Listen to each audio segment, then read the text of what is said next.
자, 우리 인사합시다. 반갑습니다. 자, 승리하셔서 축하합니다. 오늘도 큰 복된 날 되시기를 주의 이름으로 축복합니다. 자, 오늘 본문에 보면은 어느 두 지방이 소개되고 있습니다. 그런가 하면은 한 여인도 소개가 되고 있네요. 두 지방은 두로와 시돈 지방이라고 말하고 있고, 한 여인은 가나안 여인이라고 소개를 하고 있네요. 이 가나안 여인이란 말은 유대인이 아니다 그 말이에요. 이방인이다 그 말입니다. 이방인이라는 뜻이에요.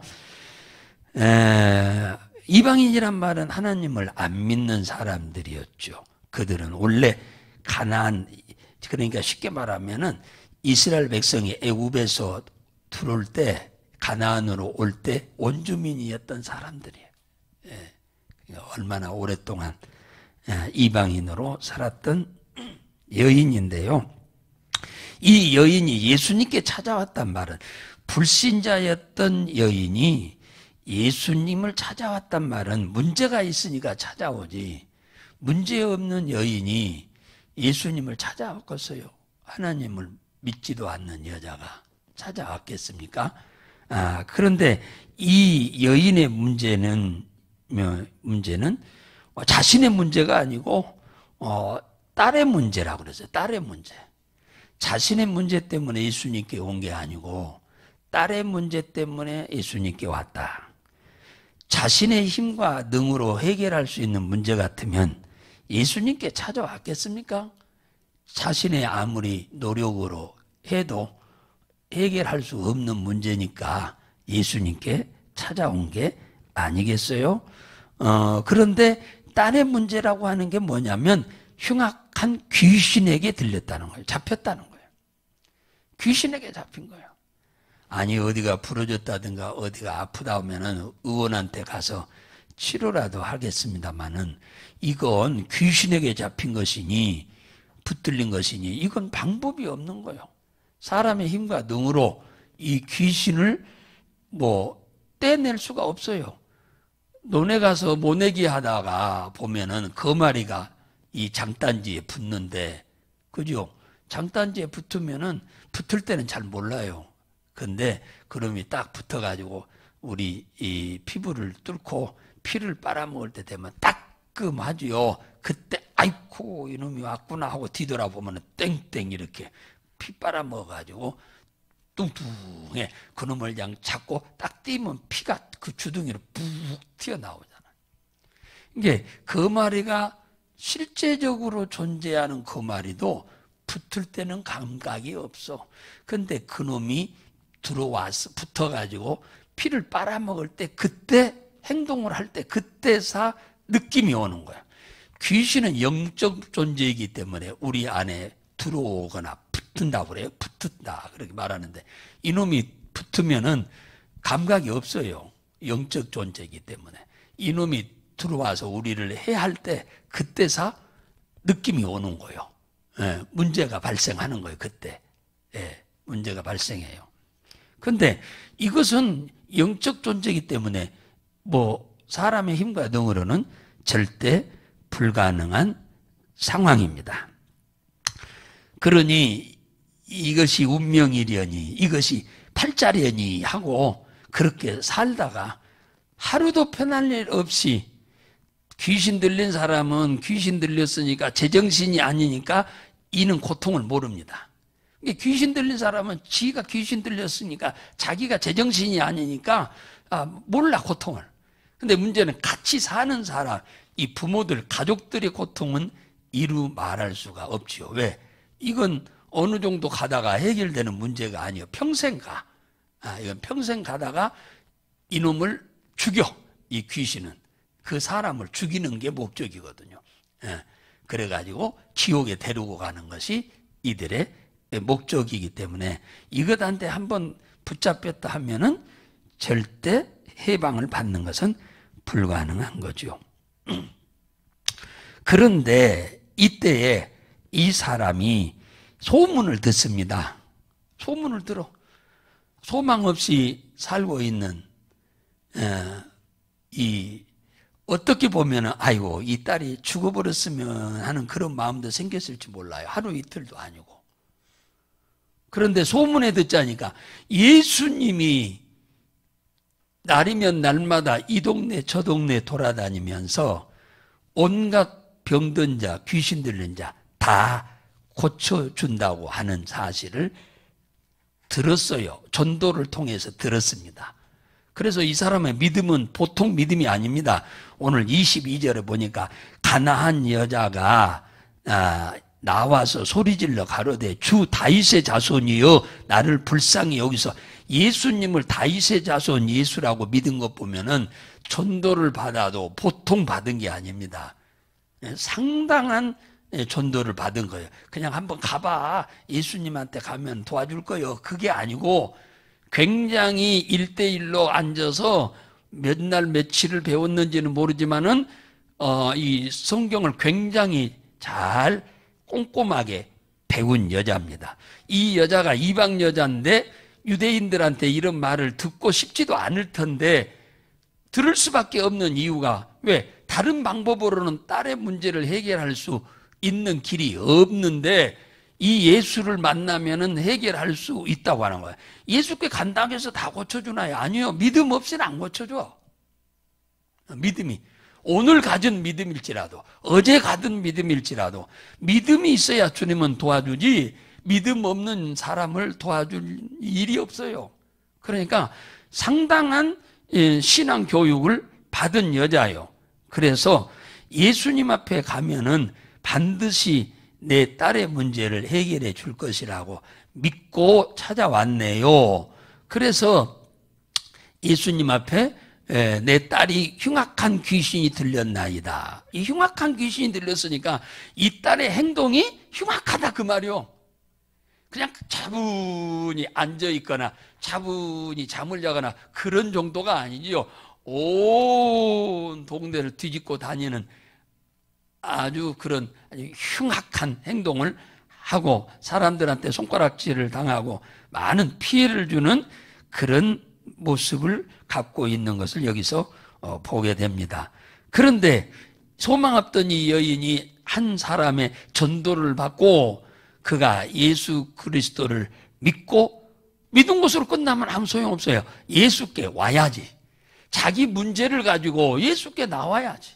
예수께 나오지 않으면 아무 소용이 없는 거죠. 주여 저를 도와주소서 그잖아요. 불쌍히 여겨주소서.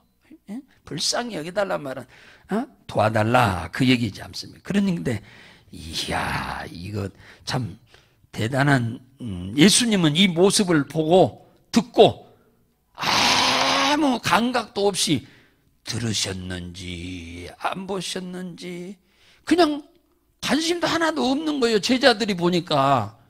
그러니까 제자들이 얼마나 안타깝던지 이 여인이 부르짖는 기도 소리가 제자들이 보니까 너무너무 불쌍했던 처량한 것 같습니다. 그래서 그냥 아무 쳐다보지도 않고 반응이 없으신 예수님께 제자들이 23절에 뭐라고 하느냐 하면은 제자들이 와서 청하여 말하되 이 여자가 우리 뒤에 소리를 지르오니 보소서 계속 소리 지르면서 따라온다 그 말이에요. 그러니까 그냥 가만두지 마시고 고쳐서 보내세요. 이렇게 지금 얘기를 하잖아요. 옆에서 23절에. 그러니까 예수께서 그때사 말씀을 하시는 거죠. 본론적인 얘기를 하네요. 나는 이스라엘 집에 잃어버린 자 외에는 다른 데로 보내심을 받지 않았다. 그러니까 아브라함의 후손들을 쉽게 말하면 나는 구원하러 왔다. 그 얘기요. 나는요 이방인들을 구원하러 온 게 아니다 하고 딱 잘라버리는 겁니다. 그 소리를 옆에서 이 여인이 제자들하고 예수님하고 얘기하는 걸 들었어요. 굉장히 똑똑한 이 여자네요. 세상적으로 똑똑한 게 아니라 굉장히 신앙적으로 믿음이 굉장히 섰던 이 여인입니다. 그 소리를 듣고 하는 말이 뭐라고 하느냐 26절에 보니까 여자가 와서 예수께 절하며 가로되 주여 저를 도우소서 대답하여 가라사대 자녀의 떡을 취하여 개들에게 주지 않겠다. 이방인들을 예수님은 지금 개라고 여기는 거예요. 개로. 그때 당시에 유대인들은 이방인들을 개로 여겨서 개로 취급했다 그 말이에요. 그러니까 상종하지 못할 사람들로 여겼다 그 말이에요. 그러니까 그 여인이 하는 말이 옳습니다.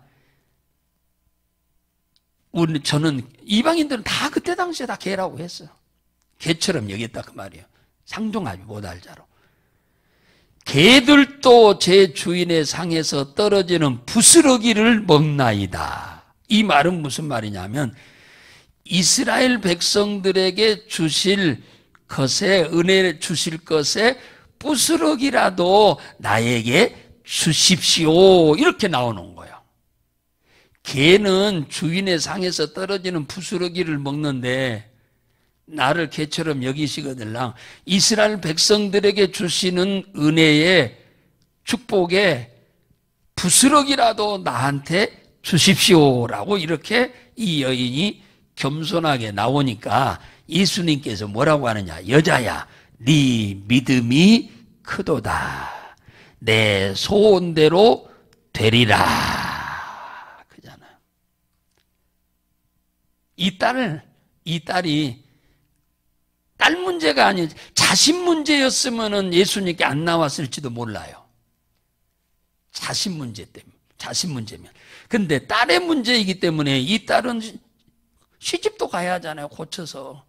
그러니까 이 딸의 문제이기 때문에 이방인이 예수를 믿고 아주 개 취급받는 것이 지금 하루 이틀도 아닌데 예수님도 그런 얘기를 하니까 좀 섭섭했을지는 모르겠습니다만 근데 이런 얘기를 들은 게 한두 번이 아니에요. 살면서. 그러니까 뭐 당연히 들은 얘기니까 별로 섭섭하지 않으렸을지 모르겠네요. 그래서 부스러기라도 달라고 이렇게 간절히 목마른 사슴이 시냇물을 찾듯이 하나님의 은혜를 갈구하니까 주님께서 뭐라고 하나 네 믿음이 크도다. 네 소원대로 되리라 하시니 그 말씀이 떨어지는 순간 딸이 나았다 그잖아요. 이 딸은 믿음이 하나도 없는 사람이 귀신이 들린 사람이 무슨 믿음이 있습니까? 어머니의 믿음으로 딸이 지금 새로운 인생을 살게 되는 거예요. 어머니의 참 어머니나 되니까 이런 어려운 상황을 돌파해 가는 거죠. 자식이 부모의 이 어려운 문제를 가지고 이런 상황을 겪으면서 부모 문제를 해결하려고 할 자녀들이 몇이나 될까요? 이 상황을 뒤집어 보면 자녀들은 그렇지 않을 것입니다. 100% 그렇다는 건 말할 수는 없지만 대부분이 그럴 것입니다. 부모를 위해서 이렇게 할 수 있는 자녀는 극소수라고 볼 수가 있겠습니다. 오늘 우리는 이 본문 중에서 문제를 갖고 있으면 주님은 문제를 해결해 주지 않습니다. 그 문제를 예수께 가지고 와야 한다는 거예요. 예? 여러분이 아무리 하나님을 믿어도 능력의 하나님으로 믿어도 여러분들의 가지고 있는 문제를 주님께 가지고 오지 않으면 그 문제는 주님은 져주지 않아요. 해결해 주지 않아. 인간이 해결할 수 없는 절대 불가능한 문제 이거 키잖아요.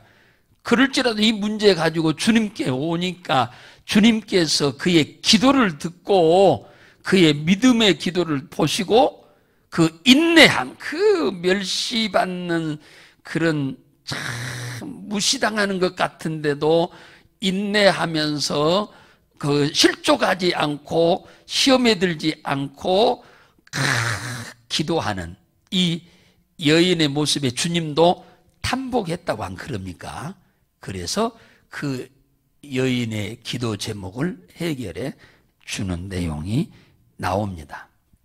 우리도 주님이 이 이스라엘 백성들에게 주는 부스러기라도 나에게 은혜를 주옵소서 하는 그런 심정으로 하나님 앞에 간절히 기도하시면 여러분들은 큰 이런 문제라기보다는 소원을 갖고 기도하는 기도 제목이 많지요.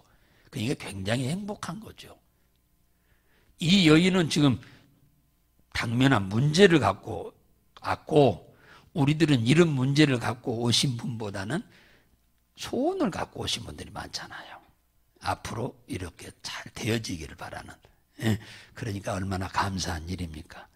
인내하면서 그 문제 집안에 갖고 있지 마세요. 마음으로만 갖고 있어도 소용없어요. 주님 앞에 가지고 나와서 주님 앞에 도움을 청하셔서 여러분들이 이 여인이 우리 주님의 도우심으로 소원을 이루어 그 딸의 문제를 해결한 것처럼 여러분이 이렇게 헌신적인 기도와 노력이 있음으로 인해서 여러분의 자녀의 문제도 해결될 수도 있음을 여기서 우리에게 가르쳐주고 있는 말씀입니다. 어떤 문제든 간에 주님 앞에 가지고 나오기만 하면 될 줄로 믿으시기를 주의 이름으로 축원합니다.